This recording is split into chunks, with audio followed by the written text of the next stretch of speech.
Yes, I am talking about Efilism. Some Efilists keep calling it anti-natalism. The reason they do that, it seems they want to take advantage of the popularity of anti-natalism in order to spread Efilism, or at least some of them. And someone even explicitly said that more than once. But antinatalism and Efilism are not the same thing. And actually, if we accept the definition of antinatalism as the ethical position that we ought not to create sentient beings, Efilism is not even an antinatalist position. And that's because Efilism is not as categorical in its antinatalist stance. So, in line with its negative utilitarian baseline, the main goal of Efilism is minimizing suffering or eliminating suffering, as they would say. On the other hand, antinatalism doesn't apply to a specific ethical theory or system, but it's applicable to pretty much anything, and the only antinatalist focus is the creation of sentient beings. So while antinatalism is categorical, meaning it's always against the creation of sentient beings, regardless of how one would judge its outcome, Efilism, we could say, is conditionally antinatalism, meaning that if in certain circumstances uh, the outcome is less individuals experiencing suffering, then for Efilism, creating sentient beings is permissible and dutiful. The Anti-Natalist International organization, in its website that I will leave in the description, presents four different, they call them anti-natalist school of thoughts. They are vehement, child-free, Efilism, and anti-natalism, which is described as both a particular school of thought and the general position to which they all belong. Now, vehement is an particular anti-natalist movement that focus on the indirect harm of procreation and uses some of the so-called misanthropic arguments with a strong environmentalist component, which is not anti-natalism per se. But child-free is not at all anti-natalist, I'd say. Even calling it anti-procreative would be misleading because they are not anti-procreation in any real sense. They are not against anyone procreating. They just don't want to do that themselves. They just, at most, they want their moral right to abstain from procreation to be respected. So an anti-natalist certainly agrees with that.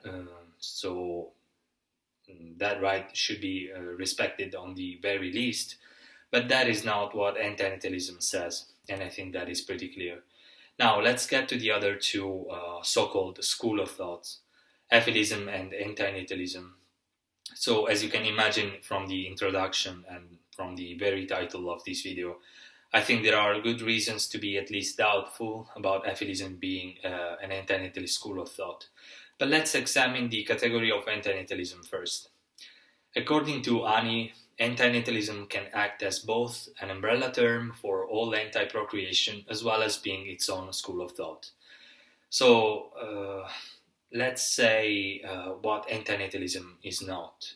It is not a subcategory of antinatalism itself, even though when discussed online and when we use the word antinatalism, we normally talk about direct harm, the direct harms of procreation. That is not all that antinatalism is about. Antinatalism can be argued from both direct harm arguments as well as indirect harm arguments. And antinatalism is mainly sentiocentric, and there is the anthropocentric version as a secondary version. So there is no antinatalism or vehement. Vehement is just a particular movement which uses antinatalist arguments. They are just anthropocentric arguments. That's it. Antinatalism is not the idea that coming into existence is always a serious harm. That is not the definition of antinatalism. It's the definition of direct harm arguments for antinatalism. If that would be the definition of antinatalism, indirect harm arguments like the one presented by Vehement would be excluded from antinatalism. Antinatalism is not a negative value assigned to birth or to conception, life, sentient life. Antinatalism does not only assign a negative value, and it, it says that creating sentient beings is morally wrong. We are not to do that. And now let's get to Efilism, described as an antinatalist school of thought. Well, I think there are reasons, as I said, to be doubtful about it. And the reason is, as I said, Efilism is just conditional in its antinatalist stance, while antinatalism, I think, should be categorical. So yeah, they do have something in common. They both think that coming into existence is always a serious harm, but Efilism is not antinatalism, and they are quite different. So let me know what you think in the comment section if you want.